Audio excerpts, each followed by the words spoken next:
जय राधा माधव कुंज बिहारी।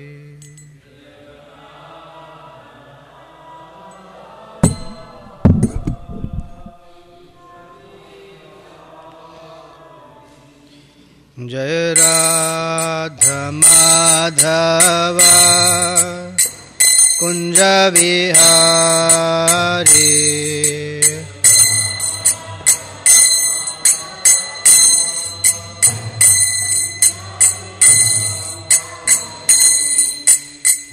गोपीजना वल्लभ गिरिवरधारी।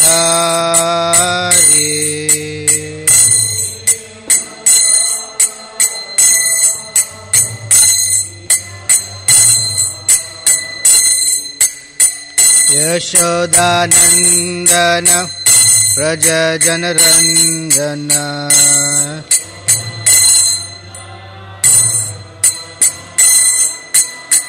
यमुनातीरावनचारी।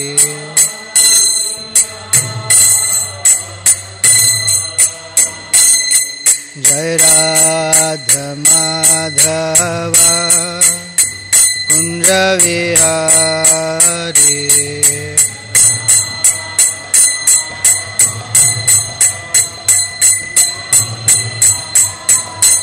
जय गोपी जन वल्लभ गिरिवरधारी।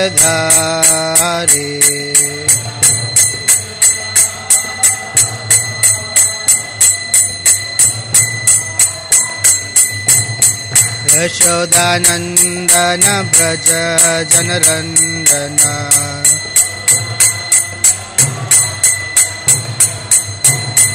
यमुनातीरावनचारी।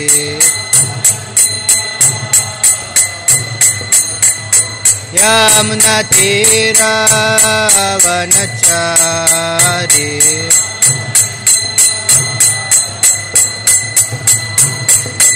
जय राधा माधव कुंज बिहारी।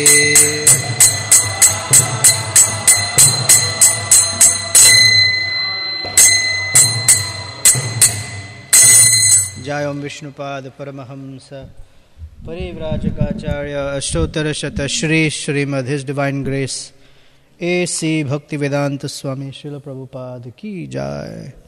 अनंत कोटि वैष्णव वृंद की जय। ग्रंथराज श्रीमद् भागवतम की जय।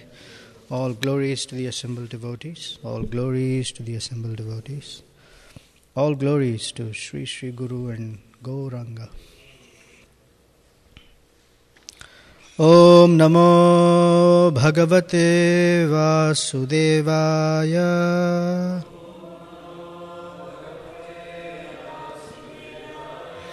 Om Namo Bhagavate Vasudevaya.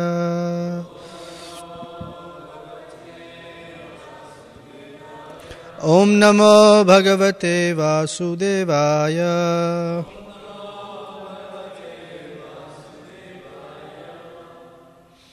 Grantharaj Srimad Bhagavatam, Canto 4, Chapter 31, Text 15. Yathaiva sūryāt prabhavanti vāraḥ punaś tasmin praviśanti kāle bhūtāni bhūmau sthira-jaṅgamāni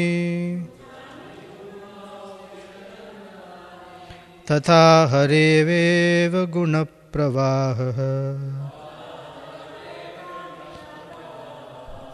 yathaiva sūryāt prabhavanti vāraḥ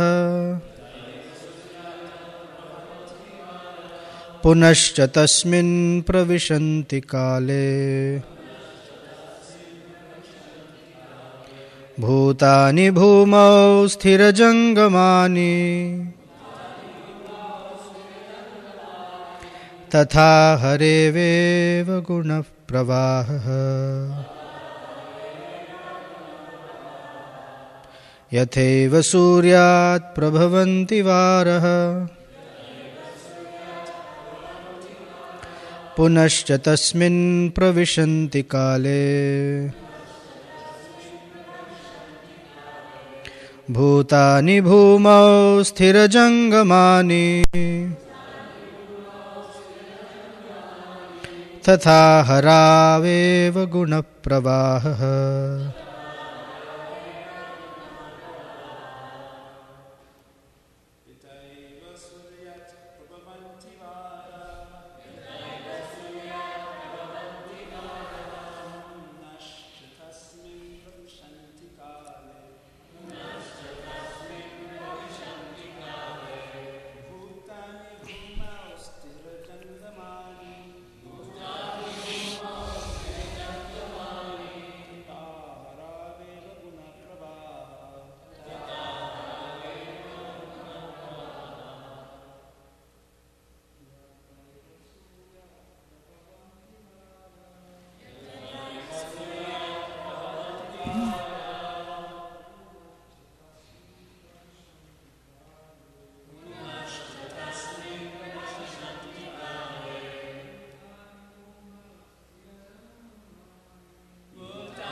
Ladies, please.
Yatha, as, eva, certainly, sūryāt, from the sun, prabhavanti, is generated, vāraḥ, water, punaḥ, again, cha, and, tasmin, unto it, praviśanti, enters, kāle, in due course of time, bhūtāni, all living entities, bhūmau, to the earth, sthira, not moving, jaṅgamāni, and moving, tathā, similarly, harāv, unto the Supreme Personality of Godhead,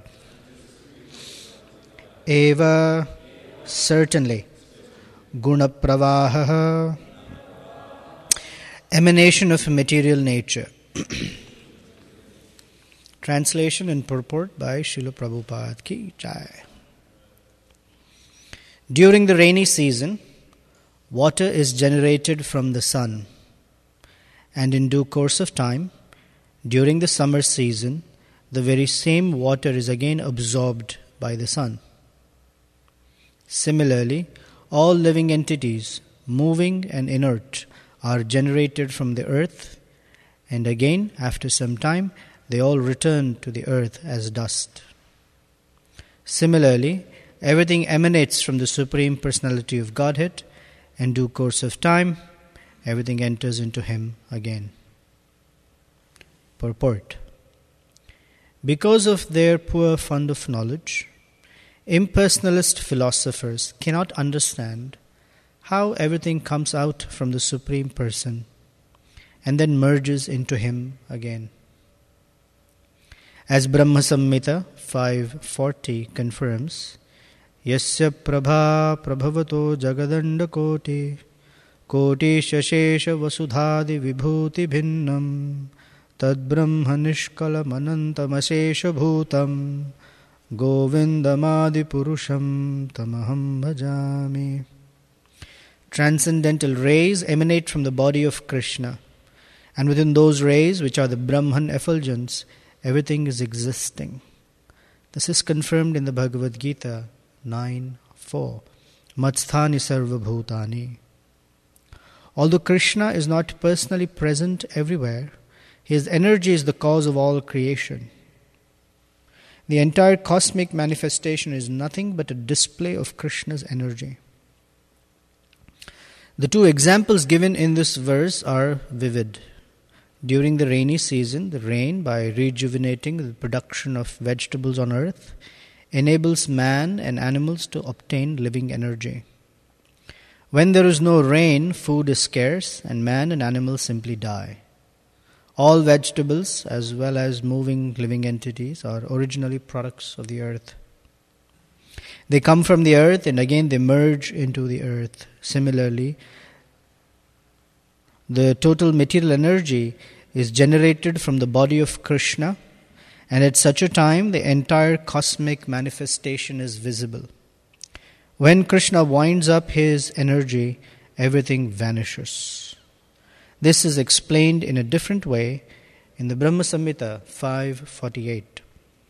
Yasyeka nishvasita kāla mathavalambya jivanti loma vilaja jagadandanathah Vishnur mahan yasya kala vishesho govindamadi purusham tamaham bhajami. This entire material creation comes from the body of the Supreme Personality of Godhead, and at that time of annihilation again enters into Him. This process of creation and dissolution is made possible by the breathing of the Mahavishnu, who is only a plenary portion of Krishna. Om ajnana-timirandhasya jnananjana shalakaya chaksur unmilitam yena tasmai Shri Gurave Namaha. Sri Chaitanya Manobhishtam sthapitam yena bhūtale swayam rupa kadamahyam tadati svapadantikam. Vancha kalpatarubhyascha kripa sindhubhya evacha patitanam pavanebhyo vaishnavebhyo namo namaha.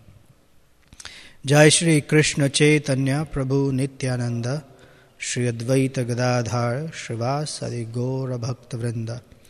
Hare Krishna, Krishna Krishna, Hare Hare, Hare Rama, Rama Rama, Hare Hare.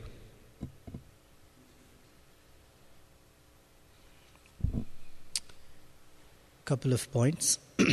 First, whenever in any verse we see a tathā. Can we have the lights on, please? Thank you. Whenever we see yatha, tathā, in this verse there is begins with yatha, and then there is tathā in the last line. We know that there is an analogy, a comparison.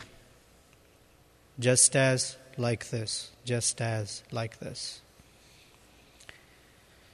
So that's one, and I'll explain.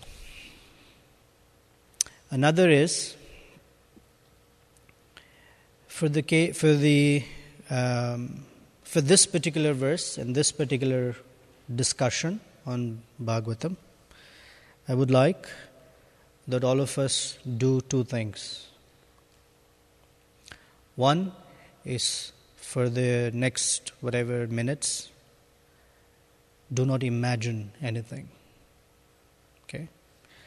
Let's leave our capacity or tendency to imagine outside the door. because this verse cannot be understood by imagination. For example, we all have the capability that as soon as we hear something, the first thing we do is we imagine it. Oh, just as like this, then like that. For example, yesterday's verse. Yatha moola taror nishechanena. It started with a yatha again. That analogy we can all imagine. Oh, when I pour water to the root of the tree, oh, that nourishes the rest of the tree. We can imagine it. We don't live like that because we serve parts and parcels of Krishna separate from Krishna because the root is unseen. But we all know that without the root, the tree cannot stand. But that analogy we can imagine, right? It's not difficult. Just as you put food into your stomach, the rest of the body gets energized. That's imaginable. It's rational. This verse, no imagination. Okay? So that's one thing we should not do during this discussion. The second, what we should do is dig deep in our heart. Somewhere there is a spark, maybe a little bigger than a spark, quantity or quantum of faith in Nārada Muni. Faith in the disciplic succession, Srila Prabhupada, our spiritual masters, Nārada, etc. Invoke that faith. And as long as the imagination track is running, that faith will be in the background. So we'll keep the imagination far away and rely on faith. Now, relying on faith does not mean blindness. Oh, this is just faith. Relying on faith means this. My capacity to understand facts and truth is this, and I'm exaggerating, right? When I say this much, it means we're exaggerating. We're giving ourselves great benefit. Our faith is really much lower than that. But let's say this much. Versus what Nārada Muni is saying is reality that is far beyond my capacity. But I know Nārada. Throughout Bhagavatam, Nārada's character is being described. And so we'll discuss that's what I'm relying on. That is important to even begin to make sense from this verse. So rationality, bye-bye. It doesn't mean we become irrational. The material rationality, bye-bye. And transcendental rationality, welcome. Okay? So, the verse describes, it gives us some analogy to help with, imagination. This phenomena, we know that the sun evaporates water from the ocean and allows for clouds to form. It's a solar phenomenon. And it's the same sun by which the rain comes on the earth, falls on the earth. And it nourishes all living entities, directly and indirectly. Directly by nourishing vegetation, and indirectly because all other living entities rely on vegetation. Those who are meat eaters are also indirect vegetarians. Indirect vegetarians because they eat the animals that eat vegetables or eat something to do with vegetation. If not directly, those animals rely on other animals that rely on vegetation, carnivores, for example. So without vegetation on this planet, no living entity can survive. So he says, sthira-jaṅgamāni. Without rain, no vegetable is nourished. So the principle that's being spoken by Nārada Muni is that the Supreme Personality of Godhead is the source of everything. Everything manifests from the Supreme, and in due course of time, everything is absorbed back in by the Supreme. This entire material creation is a phenomena of manifestation and unmanifestation. Manifestation and unmanifestation eternally. So naturally, everything belongs to the Supreme. Everything comes from the Supreme. Whether one sees it directly or indirectly. Just as a pregnant woman, Prabhupada would give this example. Even if a pregnant woman is not with her husband, she may be in a completely different country, still we know that there was a man in her life.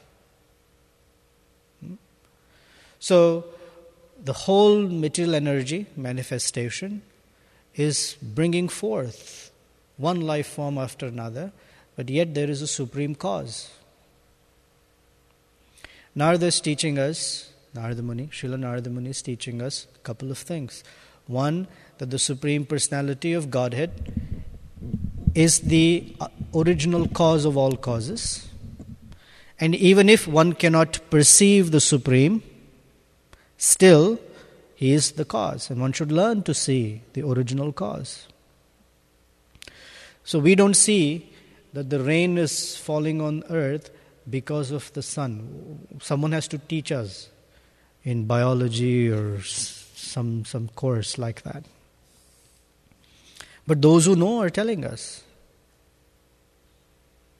So the verse, here's where our imaginations will begin to fail. Yasya prabhavato jagadanda koti. And Prabhupada says, because of poor fund of knowledge, the impersonalist philosophers cannot understand how everything comes from the Supreme Person. The reason is poor fund of knowledge. Poor fund of knowledge means the capacity to rely on imagination. The capacity to rationalize on the basis of intelligence. Because intelligence allows us to rationalize things. So to rely on imagination and rationalization, and anything that doesn't fit imagination or rationalization, we discard. This is what the scientists do too, like Dhruta Karma Prabhu explained. This is called knowledge filtration. They dig, they find certain things. It doesn't fit their rational theories. It doesn't fit what they already think they know, or it doesn't fit what they imagine. So they throw that data out.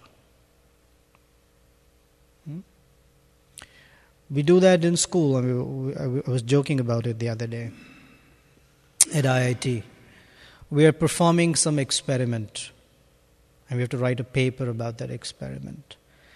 So in that experiment, our professor tells us, this is the phenomena, this is how it will manifest. And this is what your readings should be. My God, this persistent.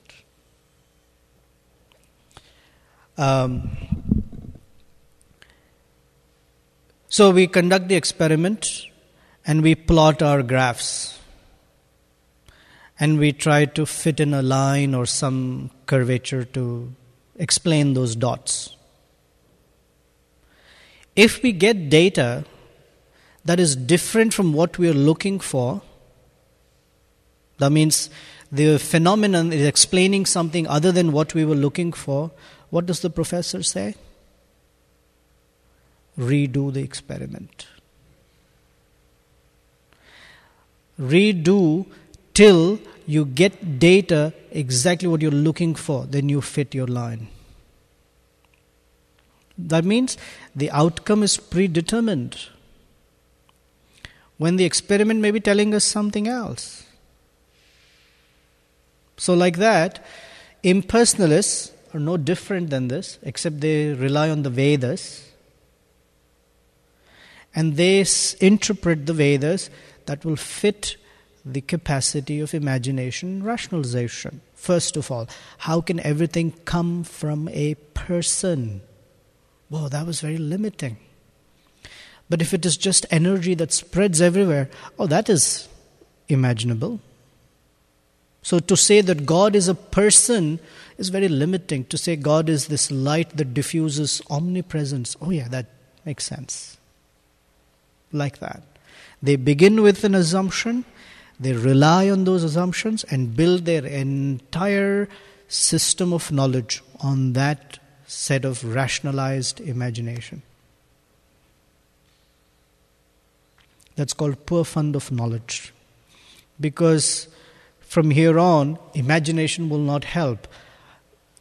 Even if we try to imagine Krishna in his threefold bending form, rays of Brahman emanating from his body, and all of the spiritual planets, material universes are maintained by the Brahman effulgence. Like, what is that? What picture will we draw if we were to draw like that? Something really silly. Therefore, there is a whole Upanishad called Mandukya Upanishad. Mandukya means he who belongs to the well. Mundaka means well. Mandukya means from the well or off the well. These two Upanishads Prabhupada would quote often. We all heard Prabhupada tell us Dr. Frog philosophy. Dr. Frog, who had a permanent head damage, met another frog. And the other frog came from the Pacific Ocean. So Dr. Frog said, "Welcome. What can I do for you? Where are you from?" He said, "I'm from the Pacific Ocean." "Oh, what is that?" "Oh, that's a big body of water. Bigger than my well? 3 feet diameter. Bigger than this? This has a lot of water." "Yes, very big." "How big?" "Well, I can't tell you how big because the Pacific Ocean is really very big." "Is it double my well?" No, much bigger." 10 times my well?" "No, much bigger." 1,000 times bigger than my well?" "No, bigger than that." "Like 1,000,000 times bigger than my well?" "No, bigger than that." So here's where the imagination stops, right? Because how big can this be? Like 1,000,000 times bigger than my well. This big, this big, this big. Dr. Frog died. Because our imagination cannot extend. And if our imagination does extend, it extends to such bizarre views. That the moment we say the word alien, they have to be bald-headed, big eyes like this. They have to talk in machine language, and they have to fly discs. But Nārada flies with a veena and has beautiful eyes and perfect, No. Alien means something that's really bizarre looking. And it is there. It is a reality somewhere way down in our subconscious because those movies are the most popular movies. People pay. And we have all these weird ideas of what our imagination can take us to. Like foolish. But the Bhagavatam brings us to people that have seen that reality. They are called tattvadarshis. Nārada, for example. Vyasadeva, for example.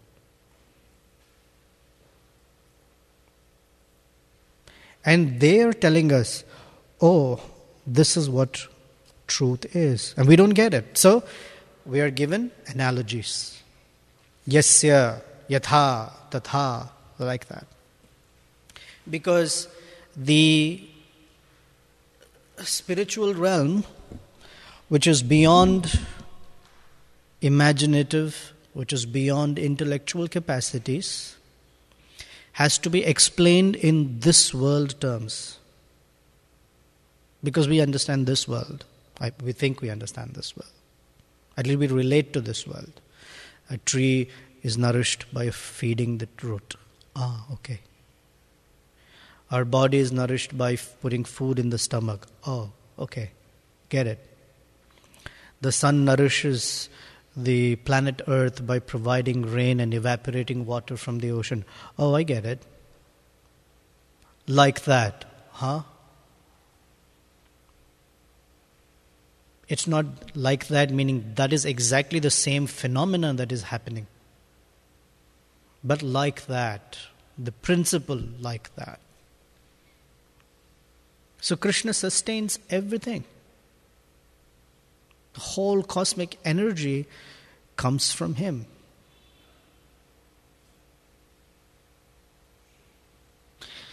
And then He gives the second verse of how it happens. Again, imagination will not help. Yasyaika nisvasita kālam athavalambya. Nisvasa. Nisvasa means breathing. Just by Mahavishnu's breathing, the whole material universe, material universes emanate. Millions and billions of universes emanate. And when he's exhaling, he's glancing, time, energy, and all the living entities are impregnated into these universes. And oh, by the way, it's not a shotgun approach. Bam! However they fall into whichever universe, man, that's you lucked out that way. No, perfect. Every living entity is placed into a specific universe, into a specific yoni or species, with a specific karmic, very, very individualized karmic stockpile and set of circumstances with time energy manifesting it. And when he breathes in, everything finishes. So from a material time perspective, that one breath lasts over 311 trillion years. So how slow is Mahavishnu's breathing? What is our life in relation to Mahavishnu's breathing? Nothing. And who's Mahavishnu? Kala Visheshaha. He is a portion of the plenary portion of Krishna.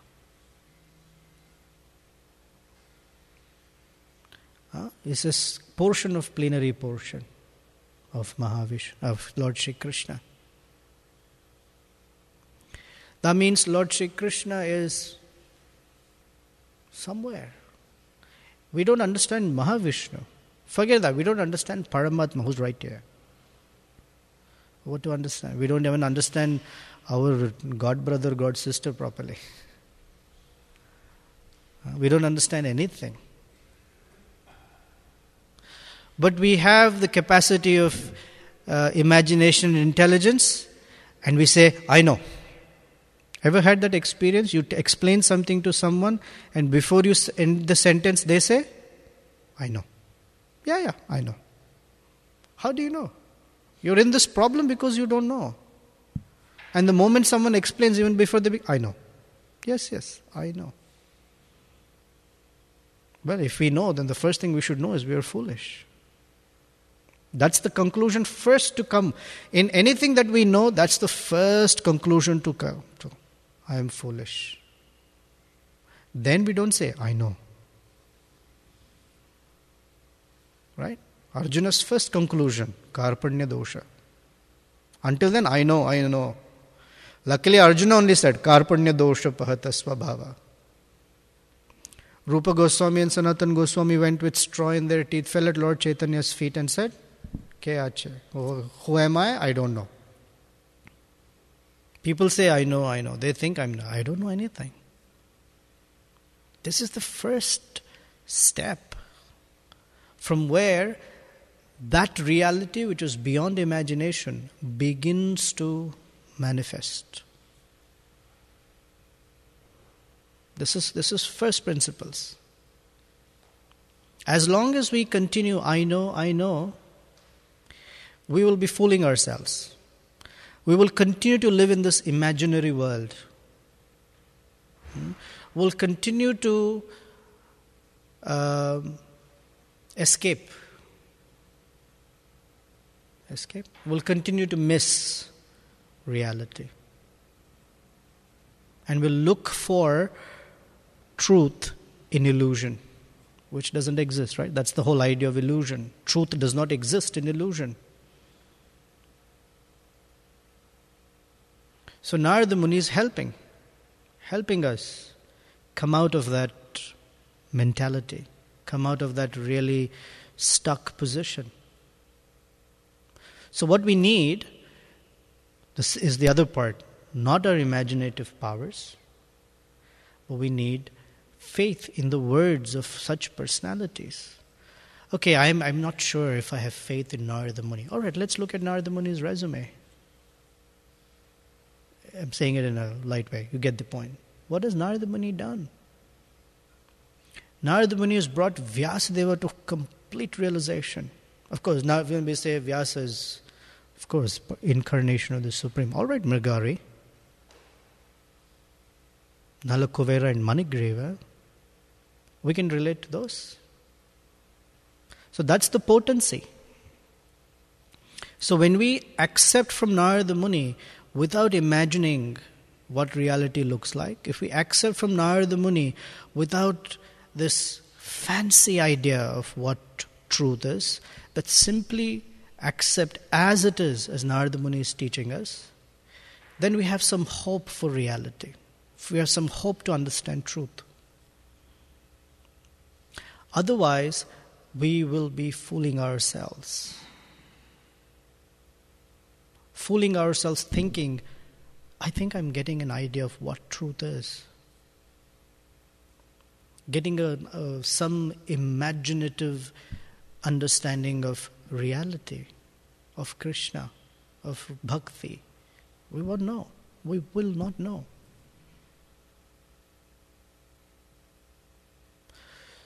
So following Narada's teachings, as he is teaching the Pracetās, he says Nārada instructs the Pracetās. Very important chapter, right? Instructing.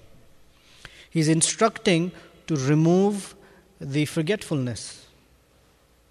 Say it positively. He's instructing to reinstill in them the truth that they have forgotten. Like Prabhupada said, I have not come to give anything to anyone. I have just come to remind you of what you already know. So that truth is already there. But what happens is, being in this material world, we are indoctrinated into relying on these external faculties called senses and mind and intelligence that we deny truth. Because when we are younger, we ask questions. We think of things that help us about the truth. Where does God come from? How does God look like? What does truth mean? And we are told, shut up, don't ask silly questions. Or we are sent to school, where we are told, no, Darwin says, or whoever says, like this. Oh, really? Must be. We give up. Because we children were very impressionable. We give up our innate tendency to pursue truth and become indoctrinated. Because by indoctrination, what is happening is we are being convinced that rationality is truth. And something that doesn't fit rationality, generally it's called irrational, but the real word's not irrational. What doesn't fit rationality is mythological, is mythical, is imaginary, is religion, is blind faith. So you can conveniently keep it aside. Therefore, in Prahlad Maharaj's teachings is Kaumara Acharit Pragya. Because that's when the indoctrination hasn't happened. So acceptance of truth is very easy. If you tell children, this is how God operates, they don't have any problem with that. Oh, You tell a scientist this is how God operates, and he has the biggest problem with that. Indoctrination. And before anyone else can say that academic knowledge has indoctrinated people, they say, oh, the religionists, blind faith.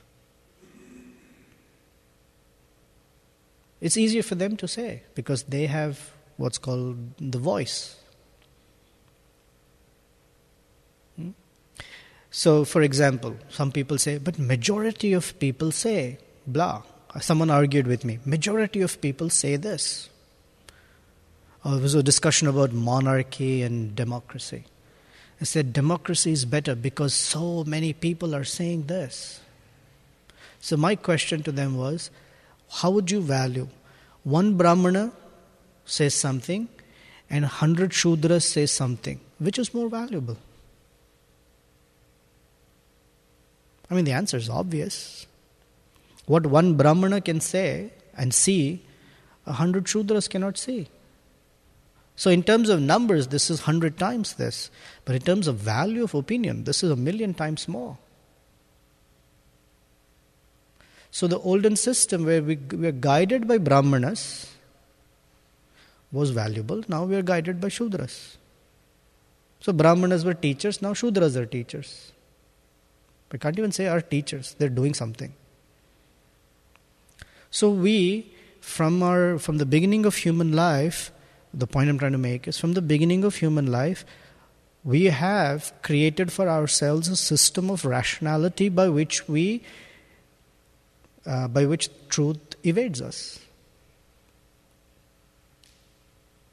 So we need instruction from Bhagavatam, we need instruction from Nārada Muni and the sages and realized persons. They are available. What we need from our side is pranipat, pariprashna and seva. Then what is unimaginable or beyond imagine or wrongly imagined becomes properly revealed.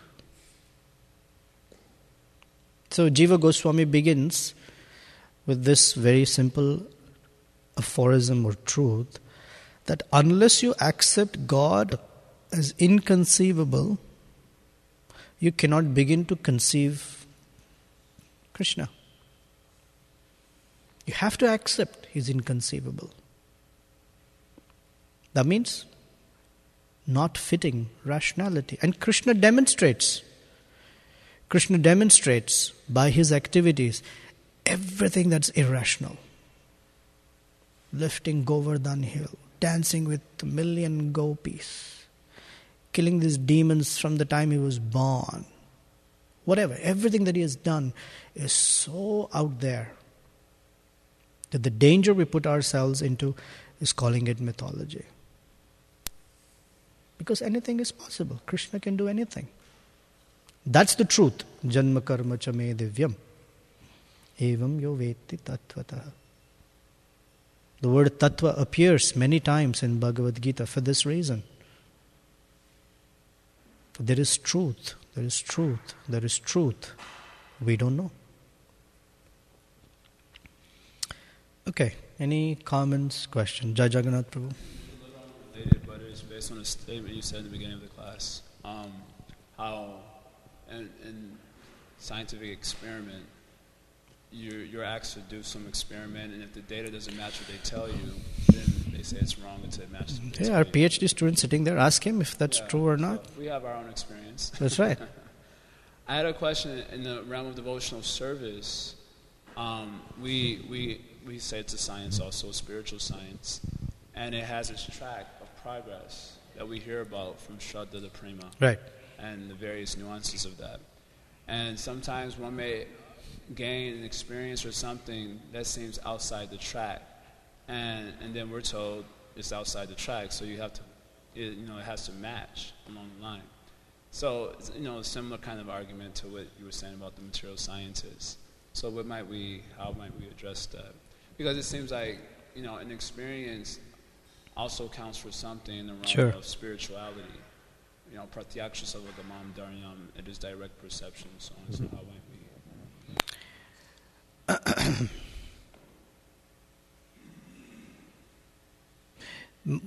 My first thought goes to Dukhi Krishnadas.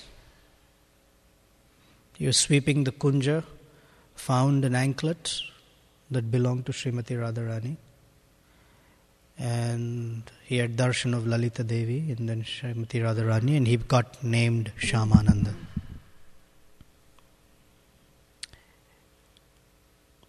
The only person who accepted that was Jiva Goswami. But Shyamananda's guru, teacher at that time, was Hridaya Chaitanya. And he said, what is all this? What is that tilak? Right? So most people relate to Shyamananda Pandit because I've had that experience or something, and my guru saying that's not the case. But let's be real. Most of the time that the experience that happens, unless confirmed by a tattvadarshi, it is imagined.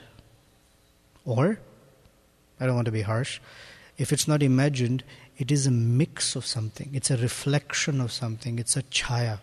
And Rupa Goswami talks about it in Nectar of Devotion.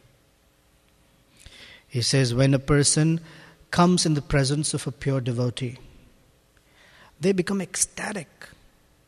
And that ecstasy is not their own. It's a reflection of the ecstasy of that pure person. True? So when we are performing our services for Guru and Acharyas and Krishna and praying to Prabhupada, let's say, or our spiritual master, we are in their association when we are deeply connected in whatever service. We may feel a burst of great excitement. That excitement does not mean that we have somehow crossed over anartha, nivritti and nishta and suddenly now we are in ruchi and asakti. It's not possible. There may be sparks of it, but that doesn't mean that's where we are. So there may be flashes, there may be doses of mercy to tell us, continue, this is the right path. This is a little encouragement, this is a little confirmation. A little confirmation and encouragement doesn't mean we've reached the goal. It means, okay, continue into anartha nivritti enthusiastically because there is a transcendental carrot, if you will. Or there is light at the end of the tunnel because anartha nivritti means everything is like, oh. So there is some encouragement. And that's okay. That's totally okay. Even young bhaktas get heavy doses of reciprocation, which is fine. What's not fine is to think that somehow I have, in my case, I've skipped over anartha nivritti very much. That's the imagined part. Different from the scientist saying the data says something else. No, this you should be like this. The acharyas help us become real. That means feet on the ground. By coming from a system that heavily relies on imagination and intellectual maneuvering, our heads are in the cloud usually. Like we imagined ecstasy, Bhaktisiddhanta Saraswati says. So the acharyas keep it very real. They help us put our feet on the ground and experience Krishna consciousness, real. Therefore, associating, being with the devotees, being chastised or being corrected or given some service, that's where the real bhakti is, as a foundation. Okay. Someone else had their hands up and now I've forgotten who all have. Okay. Whatever order. Peter, Acharya Nishta, Edward. Hare Krishna Prabhus.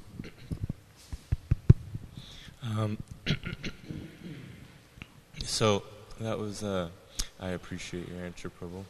I like it better than the one I'm about to propose. Speak into mic a little louder, please. Okay. I cannot hear at the moment. Okay. And So I think you answered in one way, which is like the positive or one half of the answer. You were explaining the seemingly contradiction, supposing that the experience outside of the general trend was true. Another way would be to explain it that the authority is accurate. We could say that the acharyas are perfect, and so they're actually the experience outside the mold is wrong. It's some illusion on our part. And we could also say that the source of knowledge in the scientific or empiric trend, if they're postulating something that is true, if their source of knowledge is accurate, then you do the experiment and get some data outside the trend. Well, then actually you're wrong, do the experiment again. So like that we can also explain the seemingly contradiction in this way also. Oh, good. Thank you. Yeah, so if that made sense. Acharya Nishta.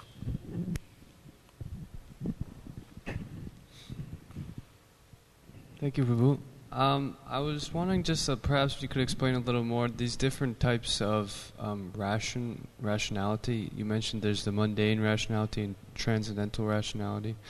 Because it seems that with our material conditioning, there's so much of this heavy reliance on the mental platform as far as modern science like that. So when we come to spiritual life, we are accepting that it's based on faith, but due to our heavy association with the rationality of the material world, sometimes doubts linger because we don't have sufficient, I don't know what it is, something to transcend the material system that we're accustomed to.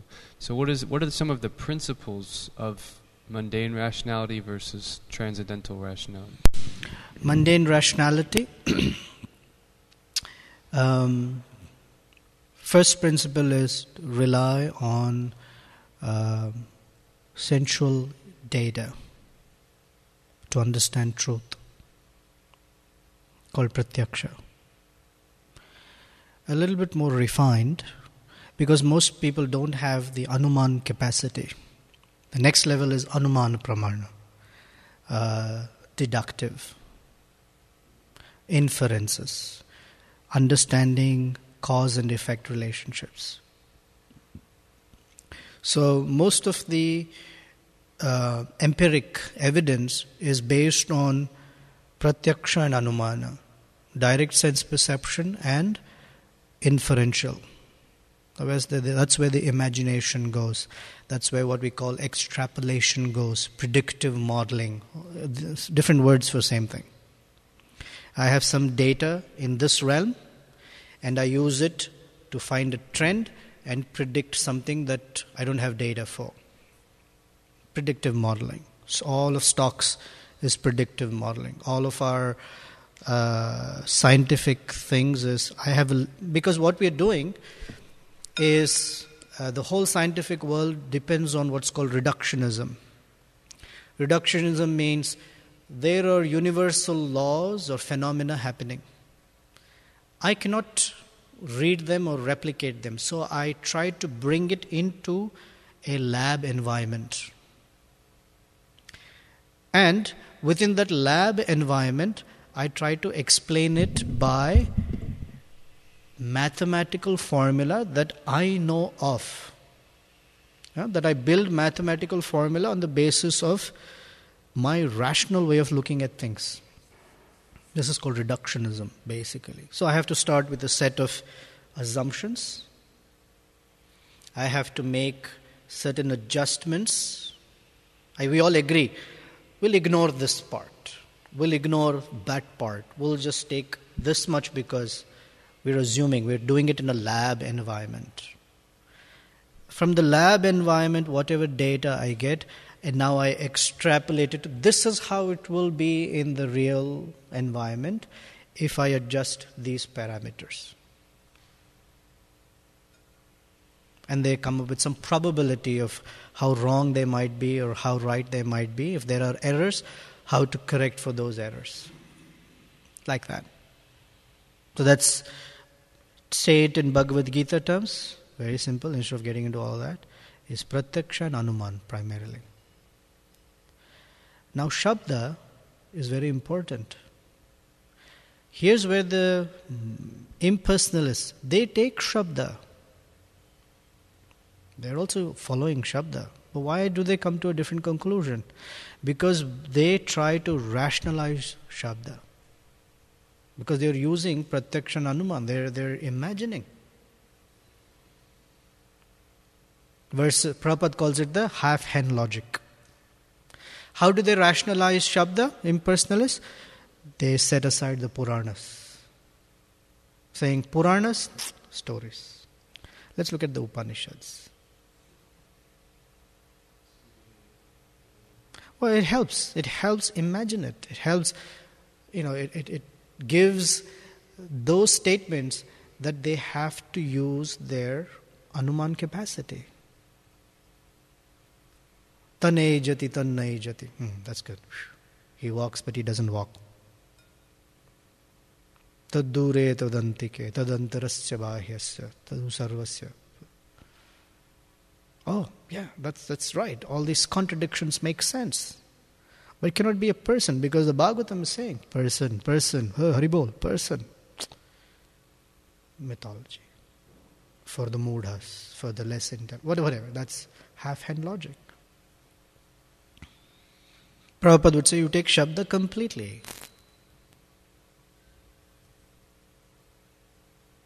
That's another way, on the transcendental side, to still rationalize things, to look at it in a rational way.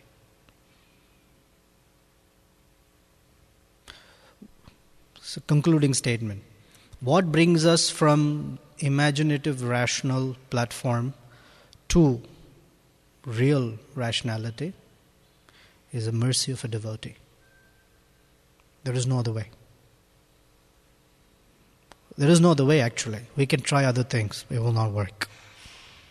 The Bhagavatam is replete with these verses. Mahiyasam padarajobhishekam nishkinchananam navrinita yavat. It's the mercy of it. Prakashananda Saraswati, Sarvabhauma Bhattacharya, Keshava Kashmiri, whoever. Mercy of a devotee takes them to the other side.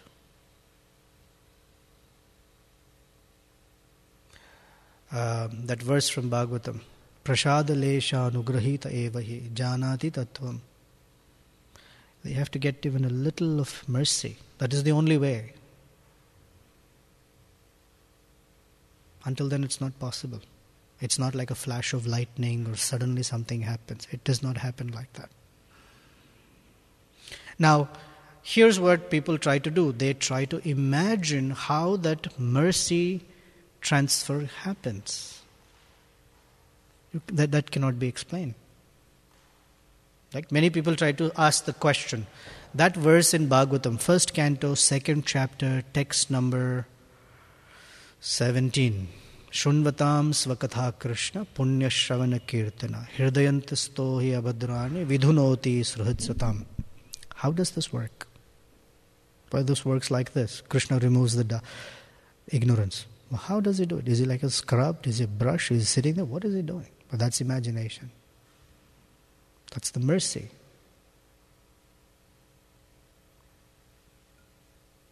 Okay. Does that help? What am I missing? No, I think I just need to contemplate it. I'm just considering how we use reason, even though we explain that, it seems like we use it both ways. Like we argue against rational science because, that's just rational. But then in our transcendental science, we say, this is rational. We use reason and logic. Who spoke Bhagavatam class? I forget the Prabhu. Maharaj recently was giving a class on this point also. Well, I'm thinking of some Prabhu who came recently a few months ago. And he said, reason and logic is not proof. They're only aids in helping us consider reality. Say it again differently. I've heard it said differently, that you cannot understand subtlety through logic. You can only understand subtlety through purity. To access subtle realm, you have to be pure.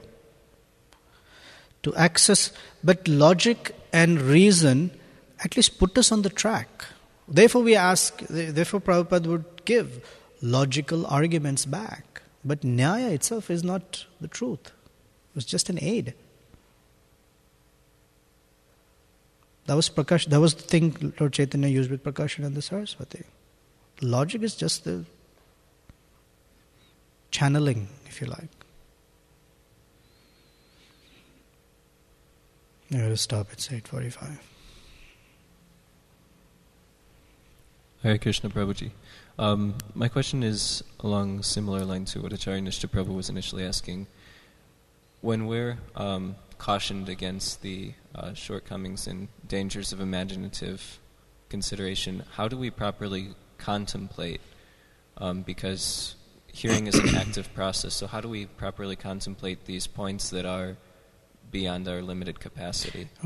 We contemplate the way the Acharyas ask us to contemplate. When Krishna says, everything emanates from me, there is no truth higher than me.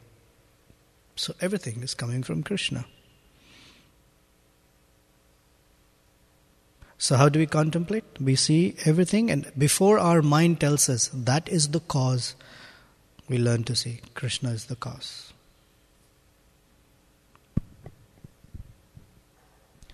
So then the contemplation is more just seeing the effects, seeing everything in relation to the statement that is made rather than trying to contemplate why it's happening. That is called Shabda. Learning to see the truth on the basis of truth itself. This is Shabda. The other one, the ascending system, is to figure out on our own what the cause is. And it's futile. So we operate with Krishna is the cause of everything. Well, something happened. Krishna is the cause. We have to rely on Shabda.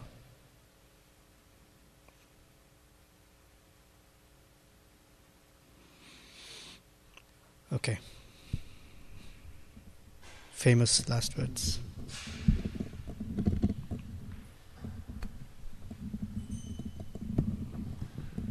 We often hear Srila Prabhupada say, well, submissive oral reception.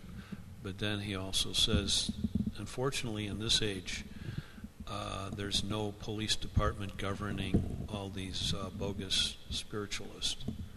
But in the Ishopanishad, I think it says, at the time of death, they will go to the darkest regions. So that's just one thing that came to my mind. Thank you. Okay, thank you very much. Srila Prabhupada ki jai, Srimad Bhagavatam ki jai. Sorry we went longer than normal.